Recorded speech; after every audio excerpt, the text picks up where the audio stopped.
नमस्कार, दिवाली की ढेर सारी शुभकामनाएं आप सभी दर्शकों को। टाइम्स नाउ नव भारत के मॉर्निंग बुलेटिन न्यूज उदय में आप सभी का बहुत स्वागत है।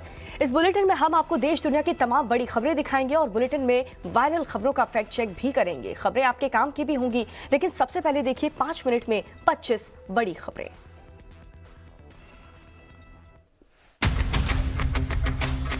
केंद्र सरकार ने दिवाली से पहले आम आदमी को बड़ी राहत दी है। सरकार ने पेट्रोल पर एक्साइज ड्यूटी 5 रुपए और डीजल पर 10 रुपए कम कर दी है। नई दरें आज से लागू हो गई हैं। केंद्र के इस फैसले के बाद कई एनडीए शासित राज्यों ने भी पेट्रोल डीजल पर वैट घटा दिया है। वहीं कांग्रेस ने कहा है कि केंद्र सरकार का यह फैसला उपचुनाव में बीजेपी की हार के चलते लिया गया है। पीएम मोदी इस बार भी सेना के जवानों के साथ दिवाली मनाएंगे।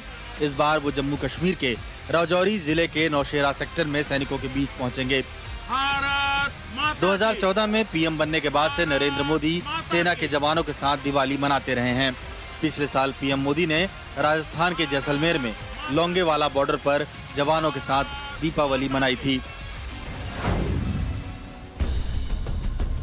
WHO ने भारत के स्वदेशी टीके कोवैक्सीन को इमरजेंसी इस्तेमाल की मंजूरी दे दी है। WHO के इस फैसले के बाद अब कोवैक्सीन लेने वाले लोग बिना रोक टोक के विदेश यात्रा कर सकेंगे। डेटा के मुताबिक कोवैक्सीन कोविड-19 के खिलाफ करीब 77% इफेक्टिव है और डेल्टा वेरिएंट के खिलाफ करीब 65% कारगर साबित हुई है। T20 वर्ल्ड कप में टीम इंडिया ने अफगानिस्तान को 66 रनों से हरा दिया। इसके साथ ही भारत की सेमीफाइनल में पहुंचने की उम्मीद बरकरार है। पहले 2 मैच में हार चुकी टीम इंडिया ने शानदार बल्लेबाजी कर 20 ओवर में 210 रन बनाए। रोहित शर्मा और केएल राहुल ने हाफ सेंचुरी जमाई। वहीं अफगानिस्तान की टीम 144 रन ही बना सकी। छोटी दिवाली पर अयोध्या दियों की जगमग से रोशन रही। इस दौरान 12 लाख दिए जलाए गए। इतनी बड़ी संख्या में दिए जलाने की वजह से Guinness book of world record भी बन गया। 9 लाख दिए तो सरयू के किनारे राम की पैड़ी पर जलाए गए, जबकि 3 लाख दीप अयोध्या के मठ और मंदिरों में जलाए गए। केंद्र सरकार की तरफ से पेट्रोल डीजल की कीमतों में राहत दी गई है, लेकिन कांग्रेस ने इस फैसले के बाद सरकार पर तीखा हमला किया है। पार्टी ने इसे उपचुनाव में मिली हार का असर बताया है। रणदीप सुरजेवाला ने यूपीए और एनडीए सरकार में एक्साइज ड्यूटी के अंतर को लेकर भी सवाल उठाए हैं। पंजाब कांग्रेस चीफ नवजोत सिंह सिद्धू ने पूर्व मुख्यमंत्री कैप्टन अमरिंदर सिंह पर तंज कसा है। सिद्धू ने कहा है कि कैप्टन अमरिंदर के साथ उनकी पत्नी भी नहीं खड़ी हुई। सिद्धू ने कहा कि कैप्टन अमरिंदर अपनी पत्नी परनीत कौर से पूछें कि वो कांग्रेस छोड़ेंगी या नहीं। मुंबई क्रूज ड्रग्स मामले में फंसे आर्यन खान को लेकर कांग्रेस के पूर्व अध्यक्ष राहुल गांधी ने अभिनेता शाहरुख खान को बीते दिनों चिट्ठी लिखी थी, जिसमें उन्होंने अपना समर्थन दिया था और एकजुटता दिखाई थी। राहुल गांधी ने शाहरुख खान को लिखा कि देश आपके साथ मजबूती से खड़ा है। यूपी के सीएम योगी आदित्यनाथ ने प्रदेश की पूर्व सरकार पर निशाना साधा है। कल अयोध्या में आयोजित कार्यक्रम में उन्होंने किसी का नाम लिए बिना कहा कि पहले कब्रिस्तान की बाउंड्री पर सरकारी पैसा खर्च किया जाता था और अब मंदिरों के विकास और उन्हें सुंदर बनाने पर खर्च किया जा रहा है। बिहार उपचुनाव में दोनों सीटों पर कांग्रेस की जमानत जब्त हो गई है। इस पर बीजेपी नेता शाहनवाज हुसैन ने कहा कि बिहार के लोग कांग्रेस को पूरी तरह भूल चुके हैं। शाहनवाज हुसैन ने कहा कि कांग्रेस लालू प्रसाद यादव के साए में है और उपचुनाव से पहले उन्होंने भी कांग्रेस की जमानत जब्त होने की बात कही थी। दिल्ली पुलिस ने 6 किलोग्राम हेरोइन की बड़ी खेप पकड़ी है। अंतर्राष्ट्रीय बाजार में इसकी कीमत 18 करोड़ रुपए के करीब बताई जा रही है। मामले में 2 आरोपियों को गिरफ्तार भी किया गया है। आरोपियों ने ड्रग्स बनाने का नया तरीका इजाद किया था और घर में ही प्लांट लगा लिया था। बठिंडा में गुरु गोविंद सिंह की रिफाइनरी के अंदर एक मजदूर की ऊंचाई से गिरकर मौत हो गई। घटना के बाद गुस्साए अन्य मजदूरों ने रिफाइनरी की गाड़ियों में आग लगा दी। मौके पर पहुंची पुलिस फोर्स की गाड़ियों को भी आग लगाई गई। ये हादसा एनसीसी कंपनी की इमारत में निर्माण के काम के दौरान हुआ। हैदराबाद पुलिस ने 4 शातिर अपराधियों को गिरफ्तार किया है। आरोप है कि ये चारों व्यक्ति लोगों के साथ धोखाधड़ी के कई मामलों में शामिल हैं। ये अपराधी मिलकर लोगों का ध्यान भटकाते थे और उनके पास रखा कीमती सामान उड़ा लेते थे। पुलिस ने आरोपियों के पास से भारी मात्रा में नकदी भी बरामद की है। तेलंगाना में टीआरएस के एक सरपंच के पति को 6 साल की आदिवासी लड़की के कथित यौन उत्पीड़न के आरोप में गिरफ्तार किया गया है। मामला 29 अक्टूबर का है। पीड़ित लड़की का इलाज चल रहा है। पीड़ित को न्याय दिलाने की मांग को लेकर सिरसिला में बीजेपी ने सरकार के खिलाफ प्रदर्शन भी किया। साउथ के स्टार विजय सेतुपति पर एक अनजान व्यक्ति ने बेंगलुरु एयरपोर्ट पर हमला कर दिया। खबर के मुताबिक विजय सेतुपति के असिस्टेंट और एक को पैसेंजर के बीच कुछ बहस हुई। इसके बाद उसने हमला किया। बताया जा रहा है कि हमलावर शराब के नशे में था।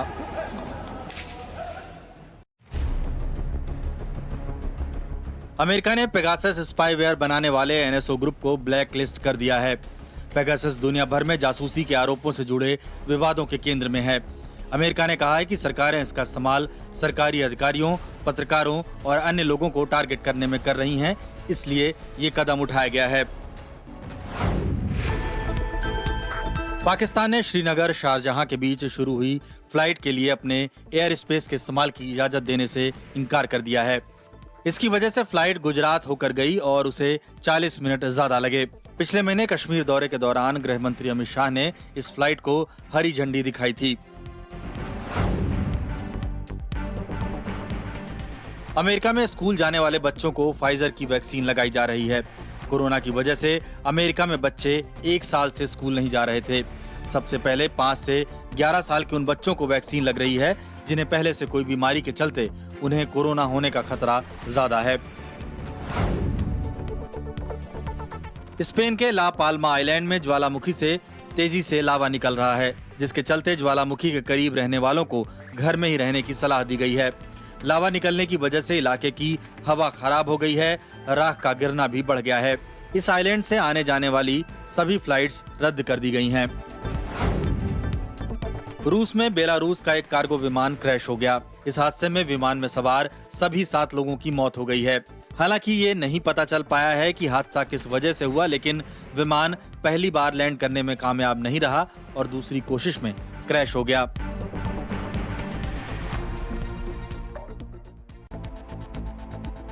आज दिल्ली मेट्रो में सफर करने वालों के लिए ये जानकारी बेहद जरूरी है। दिवाली के मौके पर मेट्रो के संचालन में फेरबदल किया गया है। ग्रीन मेट्रो लाइन को छोड़कर बाकी सभी लाइनों पर आज मेट्रो की आखिरी सर्विस रात 10 बजे तक ही उपलब्ध होगी। दिवाली के मौके पर आज शेयर बाजार बंद है, लेकिन हर साल की तरह आज भी 1 घंटे के लिए मुहूर्त ट्रेडिंग की जा सकेगी। शेयर बाजार में कारोबार करने वालों के लिए एनएसई और बीएसई पर शाम 6:15 बजे से 7:15 बजे तक मुहूर्त ट्रेडिंग होगी। मुंबई में आज से अगले 4 दिनों तक कोविड वैक्सीनेशन नहीं होगा, क्योंकि सरकारी और बीएमसी द्वारा संचालित सभी टीकाकरण केंद्र बंद रहेंगे। बीएमसी के मुताबिक वैक्सीनेशन सेंटर को सोमवार से दोबारा शुरू किया जाएगा।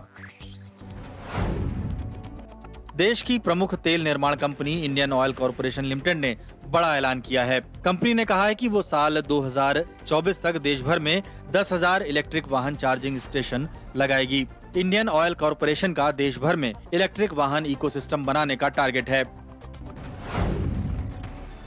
दिवाली और अन्य छुट्टियों के कारण बैंक आज से 4 दिनों तक बंद रहेंगे। आज दीपावली है, कल गोवर्धन पूजा, इसके बाद 6 नवंबर को भैया दूज और 7 नवंबर को रविवार।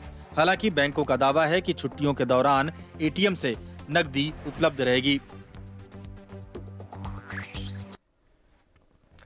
और चलिए आज सुबह सुबह की सबसे अच्छी खबर आपको बताते चले। उत्तर प्रदेश में अब पेट्रोल डीजल 12 रुपए सस्ता मिलेगा। केंद्र सरकार के एक्साइज ड्यूटी घटाने के बाद यूपी सरकार ने पेट्रोल पर 7 और डीजल पर 2 रुपए वैट कम कर दिया है। केंद्र सरकार ने पेट्रोल पर 5 और डीजल पर 10 रुपए प्रति लीटर एक्साइज ड्यूटी घटाई है। वहीं असम, गुजरात, कर्नाटक, गोवा, मणिपुर और त्रिपुरा ने भी पेट्रोल डीजल पर 7-7 रुपए पेट्रोल डीजल पर घटाए हैं। इन राज्य में अब कुल कटौती के बाद पेट्रोल के दाम में 12 रुपए और डीजल के दाम में 17 रुपए प्रति लीटर घट जाएंगे। वहीं उत्तराखंड की अगर बात करें तो उत्तराखंड ने पेट्रोल पर 2 रुपए कम किए हैं। उत्तराखंड में अब पेट्रोल 7 रुपए सस्ता होगा। तो राहत भरी खबर यहाँ पर आम जनता को मिल रही है। त्योहारी सीजन, दिवाली का मौका और आज सुबह सुबह की सबसे अच्छी खबर, क्योंकि आए दिन लगातार पेट्रोल डीजल के दाम में में कुछ पैसों का हर दिन इजाफा हो रहा था। ऐसे में सबसे बड़ी और राहत देने वाली खबर आज मिल रही है। कहां पर कितने दाम घटे हैं जरा ये देखिए। उत्तराखंड में 7 रुपए की कमी आई है और डीजल में 10 रुपए की कमी आई है। ये उत्तराखंड राज्य की आपको बता रहे हैं। साथ ही उत्तर प्रदेश की बात करें तो पेट्रोल में 12 रुपए की कमी और साथ ही डीजल में भी 12 रुपए कम कर दिए गए हैं, घटा दिए गए हैं। दूसरे राज्य की अगर बात करें उत्तर प्रदेश और उत्तराखंड के अलावा तो बिहार में भी पेट्रोल 6.5 रुपए कम कर दिया गया उसकी कीमत में और डीजल में भी 11 रुपए 90 पैसे की कटौती की गई है। तो राहत देने वाली ये खबर मिल रही है। इसके अलावा गुजरात की अगर बात करें तो पेट्रोल की कीमत में 12 रुपए कम किए हैं और डीजल में 17 रुपए की कमी आई है। तो राहत देने वाली खबर यहां पर मिल रही है। और साथ ही कर्नाटक में पेट्रोल 12 रुपए और डीजल 17 रुपए सस्ता हो गया है। तो बढ़ती हुई कीमतों के बीच लगातार ये राहत देने वाली खबर है। गोवा में पेट्रोल में भी 12 रुपए की कमी आई है और डीजल में 17 रुपए कम कर दिए गए हैं। राहत यहां पर लोगों को मिलती हुई नजर आई है जिस तरीके से पेट्रोल और डीजल के दाम बढ़ रहे थे। इसके अलावा असम की बात करें तो पेट्रोल 12 रुपए कम कर दिया गया है उसकी कीमत में और डीजल भी 17 रुपए सस्ता हो चुका है। इसके अलावा मणिपुर की अगर बात करें तो पेट्रोल में 12 रुपए कम कर दिया है, सस्ता हो चुका है पेट्रोल और साथ ही डीजल भी 17 रुपए सस्ता हो चुका है। त्रिपुरा में भी 12 और डीजल 17 रुपए का कटौती की गई है। तो कहां पर कितने दाम घटे हैं ये आपको ग्राफिक्स के जरिए हम बता रहे हैं। कितने दाम बढ़ गए थे जरा ये देखिए। पेट्रोल और डीजल के दाम कितने ज्यादा बढ़ गए थे। हर दिन इसकी कीमत में इजाफा हो रहा था और अब ये राहत भरी खबर मिल रही है कि आज कमी आई है कई जगहों पर। कई ऐसे राज्य जहां पर पेट्रोल की कीमतों में कटौती की गई है। कहीं 10 रुपए सस्ता हुआ तो कहीं 12 रुपए का सस्ता कर दिया गया है पेट्रोल।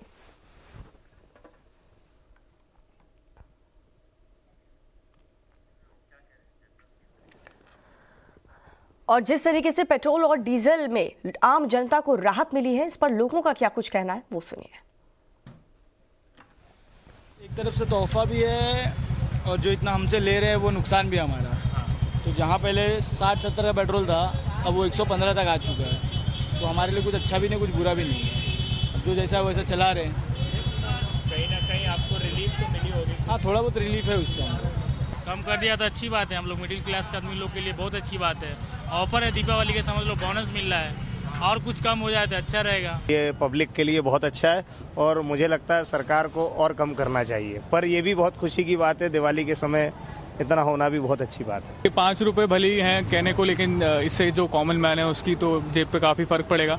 अब थोड़ा एटलीस्ट कुछ तो डिफरेंस आएगा ही। आई होप बस ये रिसेंटली आने वाले टाइम में वापस से बढ़े ना, थोड़ा और कम होता ही जाए तो ज़्यादा बेटर रहेगा सबके लिए। 15-20 रुपए बढ़ाकर 5 रुपए कम करने से कोई फायदा ही नहीं है सर।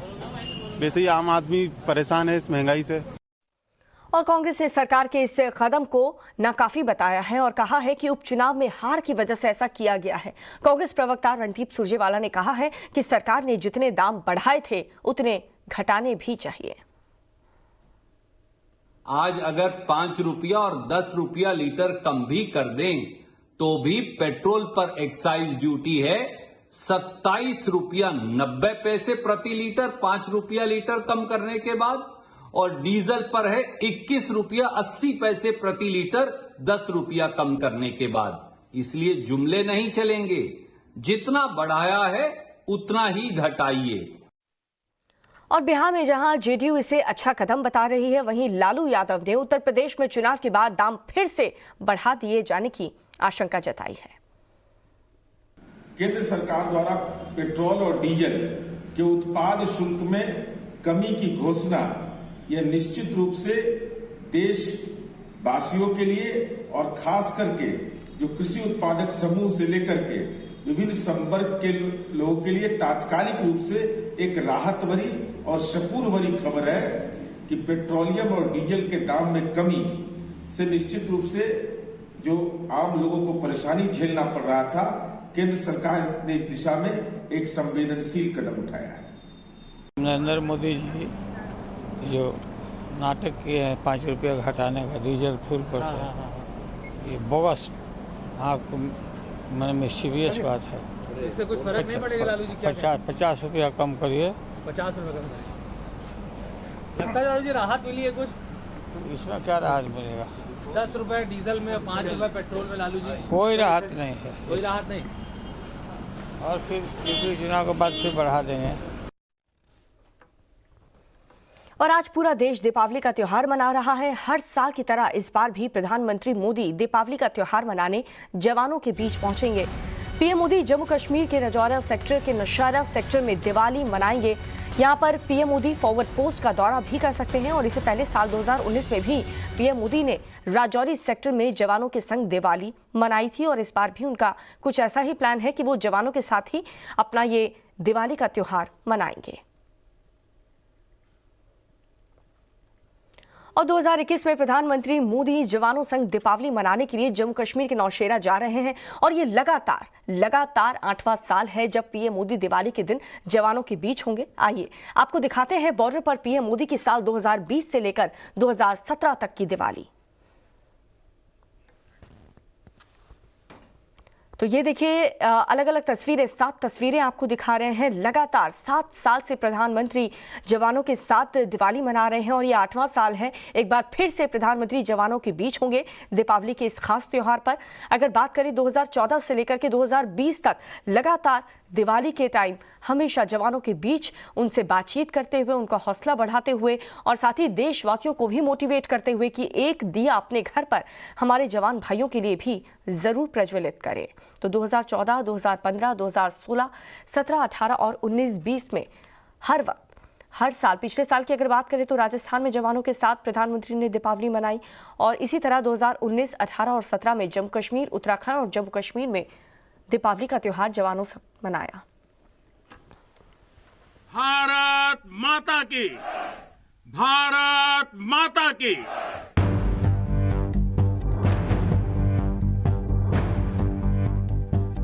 दीपावली के इस पावन पर्व साल 2020, जगह लौंगेवाला जैसलमेर, भारत पाकिस्तान बॉर्डर। भारत माता की।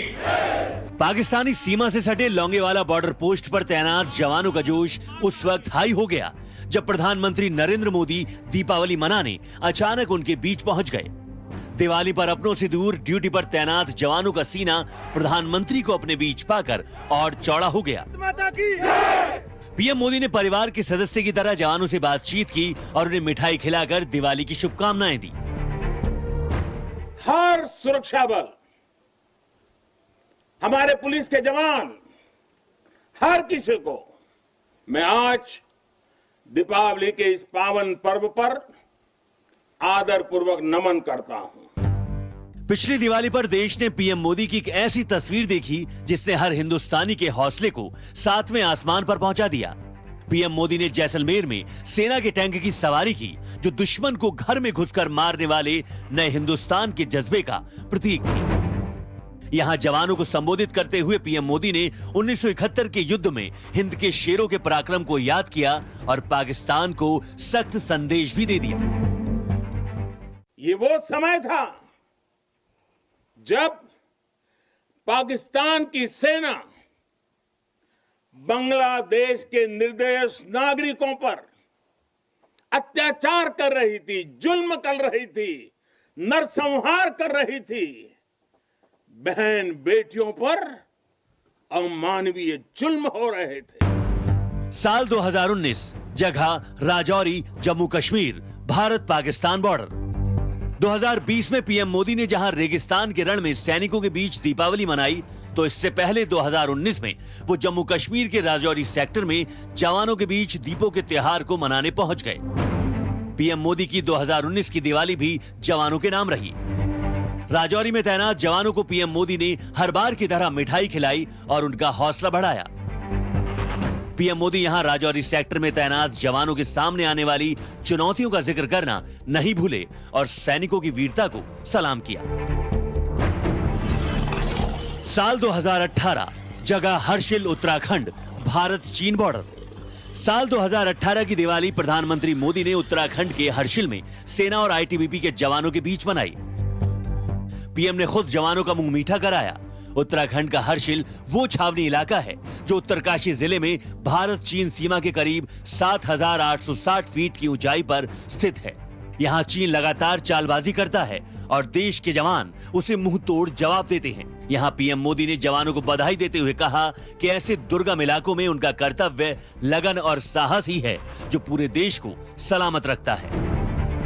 पेड़ हो, सी हो, जल हो, नभ हो, थल हो, हमारी सेना का सामर्थ्य बढ़ता चले, पूरे सामर्थ्य के साथ आगे बढ़ते चले, राष्ट्र रक्षा करते चले। इसी एक भावना के साथ मैं फिर एक बार दीपावली के इस पावन पर्व पर आप सबको हृदय से बधाई देता हूं, बहुत बहुत शुभकामनाएं देता हूं। आपके परिवारजनों को भी मेरी तरफ से दीपावली की अनेक अनेक शुभकामनाओं के साथ, आपके यार दोस्तों को भी बहुत बहुत शुभकामनाओं के साथ फिर एक बार मेरे लिए गर्व की बात है कि आपके बीच आकर के आईटीबीपी के जवानों के साथ, फौज के जवानों के साथ मुझे इस दीपावली का पर्व मनाने का अवसर मिला। बहुत बहुत धन्यवाद। साल 2017, जगह गुरेज, जम्मू कश्मीर, भारत पाकिस्तान बॉर्डर। 2017 में जब पीएम मोदी जम्मू कश्मीर के गुरेज सेक्टर में बीएसएफ जवानों के बीच पहुंचे, पहाड़ों पर हिंद की जय जयकार सुनाई देने लगी। भारत माता की, भारत माता की। ये प्रधानमंत्री रहते हुए जवानों के बीच चौथी दिवाली थी। यहाँ जवानों का जज्बा देखने लायक था। पीएम मोदी यहाँ जवानों से दिल खोल कर मिले। इस दौरान तत्कालीन सेना प्रमुख जनरल बिपिन रावत भी उनके साथ थे। गुरेज सेक्टर में पीएम मोदी ने बीएसएफ जवानों को फिट रहने का मंत्र दिया और पाकिस्तान को कड़ी चेतावनी भी दी। तो आप लोग कैसे जिंदगी गुजारते हैं, वो कौन सी भावना है, कौन सी प्रेरणा है कि जो आपको ये ताकत देती है। जब मैं आप लोगों से हाथ मिलाता हूं तो आपको लगता होगा कि ये कोई फॉर्मेलिटी है, मिलाना पड़ता है। मेरे लिए फॉर्मेलिटी नहीं है, मुझे एकदम से ऊर्जा मिलती है। आपसे हाथ मिलाता हूं, एक नई चेतना आ जाती, नई ताकत आ जाती। साल 2014 में मोदी सरकार बनने के बाद से पीएम अपनी हर दिवाली जवानों के बीच ही मनाते हैं।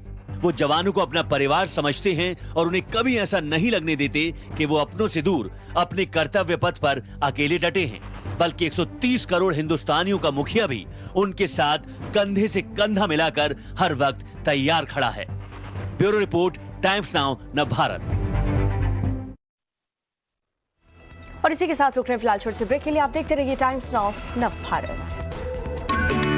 360 मिनट के special Diwali coverage times now नव भारत पर। मोदी की केदार सेवा शाम 6 बजे, सोल्जर की दिवाली शाम 6:30 बजे, दिल्ली की दिवाली शाम 7 बजे, मोदी की स्पेशल दिवाली शाम 7:30 बजे, पधारो मेरे राम रात 8 बजे, न्यूज की पाठशाला दिवाली एडिशन रात 9 बजे, रोशन कश्मीर की कहानी रात 10 बजे। मनाइए टाइम्स नाउ नव भारत के संग दिवाली। देखते रहिए टाइम्स नाउ नव भारत। अब बदलेगा भारत, बनेगा नव भारत।